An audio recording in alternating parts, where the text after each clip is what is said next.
হযরত আব্দুল্লাহ জুলবাজাদাইন, যার কথা বুখারীতে লেখা হয়েছে। সুবহানাল্লাহ। যুবক মানুষ ইসলাম কবুল করেছেন। ইসলাম কবুল করতে গিয়ে বাড়ি ঘর জায়গা জমি কিছুই ছিল না। ছোট্ট অবস্থায় বাবা মারা গেছে, চাচার ঘরে লালিত পালিত হচ্ছিলেন। এরপরে রাসূলের প্রতি ঈমান আনবেন, চাচার ভয়তে পারেন না। হুজুর হিজরত করলেন। আব্দুল্লাহ, তার নাম ছিল আব্দুল উজ্জা, তিনি চলে গেলেন চাচার কাছে। চাচা গো, মুহাম্মদ সাল্লাল্লাহু আলাইহি ওয়াসাল্লাম আল্লাহর নবী, ব্যাপারে তোমার মত কি? তিনি বলেন, আমারও তো তাই মনে হয়। যদি তাই মনে হয় তার উপর ঈমান আনবেন কিনা? চাচা বলে, না, কখনো ঈমান আনবো না। ভাতিজা বলতেছেন, চাচাজি, বছরের পর বছর ধরে অপেক্ষা করতেছিলাম, আমি আপনার অধীনে আছি বলে ইসলাম কবুল করতে পারি নাই। আমার ইচ্ছা ছিল আপনি আগে করবেন, তারপরে আপনাকে দেখা দেখি আমি করব। কিন্তু আপনি যখন ইসলাম কবুল করলেন না, আর করবেন না বলে যখন ঘোষণা দিলেন, আপনাকে উপস্থিত রেখে আমি ঘোষণা দিলাম, লা ইলাহা ইল্লাল্লাহু মুহাম্মাদুর রাসূলুল্লাহ। চাচা বলছে, ভাতিজা, এর পরিণাম জানো? কয় না, জানি না। এর পরিণাম হচ্ছে তুমি আমার বাড়িতে থাকো, আমার বাড়ি ছাড়তে হবে। বললেন, রাজি আছি। উট ছাগল ভেড়া ঘোড়া যা দিছি ছাড়তে হবে। বলছে, রাজি আছি। চাচা বলছে, শুধু তাই নয়, পরনে যে লুঙ্গি আছে, গায়ে যে জামা আছে, তামার পয়সার লুঙ্গি জামা ছাড়তে হবে। ভাতিজা বলছে, ঈমানের জন্য যা চাও সব ছাড়িয়ে দেব। জামা লুঙ্গি খুলে ফেলে দিয়ে দিলেন। হাদিস। তিনি চলে গেলেন মায়ের কাছে ওই অবস্থায়। মা এই যুবক ছেলেকে উলঙ্গ অবস্থায় দেখে 2 হাত দিয়ে নিজের চোখ চেপে ধরেছেন। বাবা, তোমার এই অবস্থা কেন? ছেলে বলছেন, মা, ঈমান আনার কারণে আমার এই অবস্থা হয়েছে। মা বলে, বাবারে, কি চাও আমার কাছে? আব্দুল উজ্জা বলছে, মা, কিচ্ছু চাই না, একটুখানি কাপড় আমারে দাও, আমি বিশ্ব নবী মুহাম্মদ সাল্লাল্লাহু আলাইহি ওয়াসাল্লামের খেদমতে যেতে চাই। মায়ের কাছে পুরানা কম্বল ছিল, কম্বলটা তিনি দিয়ে দিলেন। হযরতে, এখনো তো সে মুসলমান হয়নি, ওই কম্বলটা ছিঁড়ে নিয়ে 2 টুকরা করে কম্বলটা পরলেন, আদাটা, তাতে করে হাঁটু ঢাকে না, আর একটা কোন রকম গায়ে দিলেন। এরপরে হেঁটে হেঁটে কষ্ট করে মদিনায় চলে গেলেন। মসজিদে নববীর ভিতরে ঢুকে দরজার কাছে বসা বিশ্বনবী জনাবে মুহাম্মদ রাসূলুল্লাহ সাল্লাল্লাহু আলাইহি ওয়াসাল্লাম মসজিদে নববীতে, যুবক, হাঁটুর উপরে কাপড়, মাথার চুল উস্কো খুস্কো চেহারা, ক্ষুধার্ত চেহারা। হুজুর জিজ্ঞেস করছেন, তুমি কে? তিনি বললেন, আমার নাম আব্দুল উজ্জা। তোমার এই অবস্থা কেন? তিনি বললেন, হুজুর, ঈমান আনার জন্য বাড়ি ঘর জায়গা জমিন উট বাছুর সব হারাইছি, এমনকি পরনের লুঙ্গিও আমারে দেয় নাই, মার কম্বলটা ছিঁড়িয়ে এনেছি। নবীজি আসহাবে সুফফার ভিতরে তাকে বসতে দিলেন, তাকে থাকতে দিলেন, আর বললেন, তারে কোরআন শরীফ শিখাবা। আব্দুল উজ্জাকে হুজুর বললেন, তোমার নাম উজ্জা নয়, তোমার নাম আব্দুল্লাহ। হাদিস শরীফে এসেছে, আল্লাহর কাছে 2টা নাম বেশি প্রিয়, একটা হচ্ছে আব্দুল্লাহ আর একটা হচ্ছে আব্দুর রহমান। মুসলমান হলেন। এরপরে আসহাবে সুফফার মধ্যে বসে আছেন, কোরআন শরীফ জোরে জোরে তেলাওয়াত করেন। আসহাবে সুফফা রাসূলের কাছে নালিশ করলেন, অভিযোগ করলেন, হুজুর, এই আব্দুল্লাহর কোরআন শরীফ এত জোরে পড়ে, তার চিল্লানির জ্বালায় আমরা বিশ্রাম করতে পারি না। নবীজি বললেন, সাহাবীরা, আব্দুল্লাহকে বেশি করে চিল্লাইতে দাও, বাধা দিও না, কারণ তার ঈমান বড় দামের ঈমান হয়েছে, ঈমান আনতে গিয়ে কিছু আনতে পারে নাই, তাকে বাধা দিও না, প্রাণ ভরে চিল্লাইতে দাও, জোরে জোরে পড়তে দাও। ইতিমধ্যে তাবুকের যুদ্ধে জনদামামা বেজে উঠেছে। রোমান সৈন্যরা হুজুরের সঙ্গে যুদ্ধ করবে, জিহাদ করবে, ইসলামকে পরাজিত করার জন্য তারা আক্রমণের প্রস্তুতি নিল। নবীজি রোমানদের সঙ্গে লড়াই হবে বলে সাহাবায়ে কেরামদের কাছে সাহায্য চাইলেন, যার কাছে যা আছে অস্ত্রপাতি জমা করো, টাকা দাও, পয়সা দাও। সবাই মিলে দিতে লাগলেন। দিতে দিতে মহিলারা গলার হার, নাকের ফুল, কানের দুল হুজুরের সামনে স্তূপ হয়ে গেছে, টাকা কড়ি সোনা দানা সব শুদ্ধ। হুজুর বলছেন, সাহাবীরা সবাই তো সব জিনিস দিলে, আমার আবু বকর রে দেখি না কেন? হযরত আবু বকর রাদিয়াল্লাহু তাআলা আনহু একটা পিলারের আড়ালে দাঁড়ানো ছিলেন। হুজুরের ডাক শুনে তিনি আসলেন, হাতে ছোট্ট একটা থলি, চোখে পানি। থলিটা হুজুরের হাতে তুলে দিলেন। হুজুর থলি ছাড়লেন, দেখা গেল কয়েকটা দিরহাম আর কয়েক কেজি গম, আর কিছু নাই। হুজুর তাকালেন, দেখছেন আবু বকর রাদিয়াল্লাহু তাআলা আনহুর চোখের পানিতে দাড়ি ভিজে ভিজে পড়তেছে। হুজুর বললেন, আমার সাহাবীরা, আজ তোমরা সকলে মিলে যে দান করেছো, সেই দানের তুলনায় আবু বকর যে দান করেছে আল্লাহ রাব্বুল আলামিনের কাছে তা বেশি মূল্য হয়েছে। মনের মধ্যে অনেকের প্রশ্ন জাগলো, কেমন করে তা হলো? আমরা এত এত দিলাম। হুজুর জিজ্ঞেস করলেন, ও সাহাবী, তুমি কত দিয়েছো? বাড়ি কত আছে? তিনি বললেন, এত দিছি, এত আছে। তুমি কত দিয়েছো? কত রেখে এসেছো? প্রত্যেকে এরকম বলল। হযরতে ওসমান, হযরতে ওমর, হযরতে আলী রিদওয়ানুল্লাহ তাআলা আলাইহিম আজমাইন, তারাও বললেন, অর্ধেক এনেছি, অর্ধেক থুই আসছি, 2 ভাগ এনেছি, 1 ভাগ রেখে আসছি। সব শেষে নবীজি হযরত আবু বকর রাদিয়াল্লাহু তাআলা আনহুকে প্রশ্ন করলেন, আবু বকর, তুমি কি এনেছো আর বাড়ি কি রেখে এসেছো? হযরত আবু বকর বলেন, ইয়া রাসূলুল্লাহ, ইয়া হাবিবাল্লাহ, আমার বাড়িতে জাগতিক সম্পদ বলতে যা বুঝায় সবটুকু এনে নবীজির কদম মোবারকে দান করে দিয়েছি। আবু বকরের ঘরে এখন আল্লাহ আর তার রাসূল ছাড়া কোনো জিনিস বাকি নাই, যা ছিল সব এনেছি।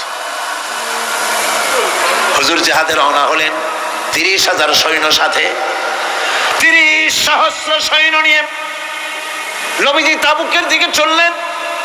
পথের মধ্যে হযরতে আব্দুল্লাহ এসে হুজুরের সামনে দাঁড়ায় গেছেন। আব্দুল্লাহ এসে বলেন, ইয়া রাসূলুল্লাহ, একটু দাঁড়ান।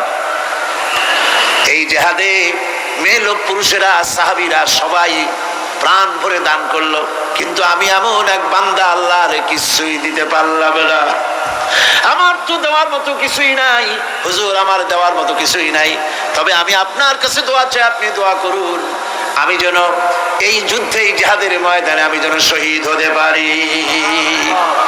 নবীজি বললেন, একটু বাকল নিয়ে আসো গাছের। একটা গাছের বাকল আনা হলো।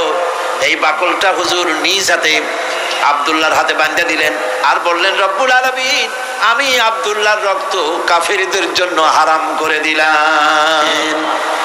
হযরত তাবুকের ময়দানে হুজুর চলে গেলেন।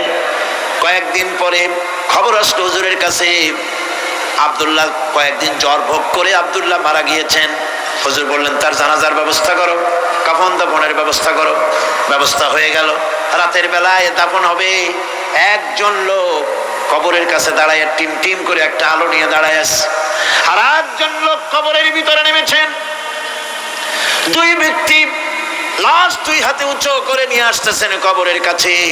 যিনি কবরের ভিতরে দাঁড়ানো, তিনি বলতেছেন, লাশ বহন করে তোমরা যে 2 জন আনতেছো, লাশের সাথে খবরদার বেয়াদবি করো না, তোমাদের ভাইয়ের সঙ্গে আদব করো। এই বলে কবরের ভিতরে যিনি দাঁড়িয়েছিলেন, তিনি লাশটারে ধরলেন। কবরের ভিতরে দাঁড়ায় যিনি লাশ ধরেছেন, লাশকে কবরে শোয়াই দিয়েছেন, তিনি আর কেউ নন, তিনি বিশ্ব নবী মুহাম্মদুর রাসূলুল্লাহ। নিজের হাতে হযরত আব্দুল্লাহকে শোয়াই দিলেন। লাশ বহন করে যে 2 জন আনলেন, তার একজন হলেন হযরত আবু বকর, আর একজন হযরত ওমর রাদিয়াল্লাহু তাআলা আনহুমা। আর আলো নিয়ে যিনি দাঁড়িয়েছেন, টিম টিম করে জ্বলতেছেন, তিনি হযরত বেলাল।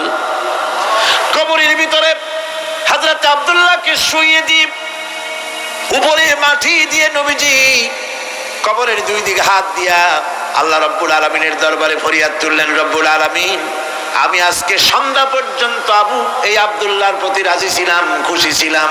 আল্লাহ গো, তুমি আব্দুল্লাহর প্রতি রাজি হয়ে যাও। হযরত ইবনে মাসউদ রাদিয়াল্লাহু তাআলা আনহু পাশে দাঁড়ানো ছিলেন। চিৎকার দিয়ে কেঁদে কেঁদে বললেন, আয় আল্লাহ তাআলা, এই কবরের ভিতরে আজকে আব্দুল্লাহ লাশটা না হইয়া যদি আমার লাশ হতো, আমার ভাগ্যটা খুলে যেত। শহীদের মর্যাদা আল্লাহ পাকের কাছে সব থেকে বেশি। এই শহীদের পথ নিয়ামত প্রাপ্তদের পথ, যারা নিয়ামত পেয়েছে পৃথিবীতে, নবীজিন, সিদ্দিকিন, শুহাদা, এরাই হচ্ছেন নিয়ামত প্রাপ্ত। আল্লাহর রাস্তায় জীবন দেওয়ায় যে মজা, পৃথিবীতে আর কোনো কিছুতে সেই মজা নাই। হযরত ওমর রাদিয়াল্লাহু তাআলা আনহু দোয়া করতেন, আল্লাহুম্মা রযুকনি শাহাদাতান ফি সাবিলিক ওয়াজআল মাউতি ফি বালাদি রাসূলিক। আয় আল্লাহ, তুমি আমাকে শাহাদাতের মত আমাকে দান করো।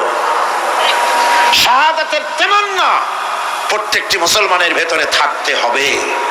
শহীদ হওয়া যাবে ইসলামের জন্য। সবাই হয়তো আসতে পারে, হয়তো এমন সময় আসতে পারে যখন কোরআনের মর্যাদাকে টিকে রাখার জন্য, সুন্নতে নববীকে টিকে রাখার জন্য জান দেওয়া লাগতে পারে। তখন কি আপনারা জীবন দিতে পারবেন? কোন অবস্থাতেই ইসলামী আদর্শের বিরুদ্ধাচরণ করেনি তারাই হচ্ছেন সালেহীন। ইসলামের আদর্শ ছাড়ে নাই, পরিত্যাগ করে নাই, জীবনের সবকিছুর বিনিময় এটাকে আঁকড়ে ধরে থেকেছেন। ইসলামী আদর্শের পরিপন্থী কিচ্ছু করেন নাই। এরা হচ্ছেন সালেহীন। কোন আলহামদুলিল্লাহ। আল্লাহর অনুগ্রহ প্রাপ্ত কয় শ্রেণী? 4 শ্রেণী। নবীজিন। Hello, business owner. Are you tired of dealing with endless financial management, getting your accounting sorted, and handling business finances? We got you. Introducing Awesome. Easy-to-use financial management software paired with an expert accountant. Bin the day-to-day admin. See where your cash flow... শ্রেণী 4 শ্রেণী। নবীজিন, সিদ্দিক। কোন আলহামদুলিল্লাহ। আল্লাহর অনুগ্রহ প্রাপ্ত কয় শ্রেণী? 4 শ্রেণী। নবীজিন, সিদ্দিকিন, শুহাদা, সালেহীন। এই 4 শ্রেণীর লোকেরাই হচ্ছেন নিয়ামত প্রাপ্ত। আমরা বলেছি সিরাতাল্লাযীনা আন'আমতা আলাইহিম গায়রিল মাগদুবি আলাইহিম ওয়ালাদ-দাল্লিন।